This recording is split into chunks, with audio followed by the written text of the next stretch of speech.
আসসালামু আলাইকুম, সবার কি অবস্থা? সবাই কেমন আছেন? আলহামদুলিল্লাহ, আমি আপনাদের ভালো আছি আর আশা করি আপনারা ভালো আছেন। তো আবারও চলে আসলাম ছোট্ট একটি ভিডিও নিয়ে। তো আসলে আমার সকালে কোনো কাজ টাজ করতে ইচ্ছা করে না, আর এত সকালে ঘুম থেকে উঠতে ইচ্ছে করে না। এখন কিছু করার নেই, বাধ্যতামূলক করতে হবে, যেহেতু আপনাদের ভাইয়া একটা কাজ পাইছে। তো চিন্তা করলাম ও বাহিরে খাবার খাবে, তো এই চিন্তা করে ওর জন্য আমি সকালে খাবার রান্না করে দিই। তো ওর জন্য আগে নাস্তা বানানো নিচ্ছে, আর আমার ঘুম থেকে ওঠার পর তো কোনো কাজ করতে ইচ্ছা করে না, আসলে কেমনই জানি লাগে। আর তাছাড়া রাত্রে অনেক লেট করে ঘুমাইতে ঘুমাইতে 3টা, 2:30, 3:30 বেজে যায়। ঘরে কাজ টাজ একবারই রাত্রেবেলা সব কাজ টাজ করে তারপর ঘুমাইতে হয়। এর মধ্যে আবার এখন সকাল 6টা বাজে উঠতে হয় আপনাদের ভাইয়ার জন্য, যেহেতু 8টার মধ্যে চলে যায়।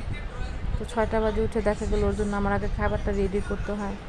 তো সব কিছু মিলাটিলা আসলে আমার কেমনই জানি, আমার সারাটা দিন ভালো লাগে না। আমি কিছু করার নেই, এই সময়টা আমার 5 বছর আগে ছিল, যখন আপনাদের ভাইয়া ছোট একটা জব করতো। তখন আমি এরকম ওর জন্য রান্না করে দিতাম, আসলে বিয়ের প্রথম প্রথম। তারপর আলহামদুলিল্লাহ নিজের একটা ছোটোখাটো একটা সাইড ব্যবসা দিছিল, তো ওইখানে একটু ধরা খাওয়াতে এখন আবার একটা কাজ করতে হইতেছে। তো আল্লাহ কারে কখন কী বানায় বলা যায় না আসলে।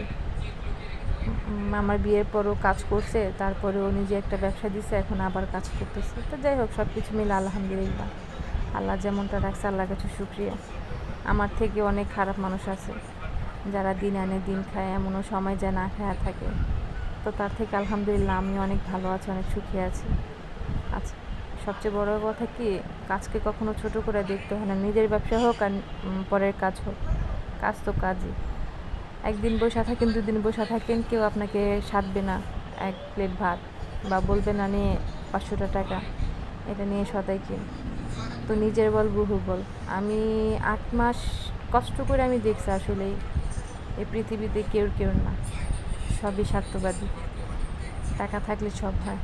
তা আমার যখন 8 মাস আপনাদের ভাইয়া ওর ব্যবসাতে একটু লস খাওয়াতে 8 মাস বসা ছিল, আমার সাথে আসলে যেগুলো ঘটনা ঘটে গেছে, আসলে আমি এগুলো মনে করতে চাই না, তারপর মনে পড়ে যায় যে আমি একটা কাজের জন্য আমি মানুষকে কত মানে কীভাবে মেসেজের মাধ্যমে বা ফোন দিয়ে বা সরাসরি অনেক রিকোয়েস্ট করছে একটা কাজের জন্য। আসলে আমার যে এই সময়টা, এই দিনটা আসবে আমি কখনোই ভাবতে পারিনি।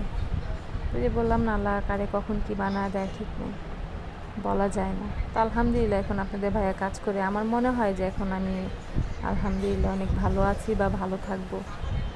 আর আমারও দিন ফিরতে বেশি সময় লাগবে না, বেশি দিন লাগবে না।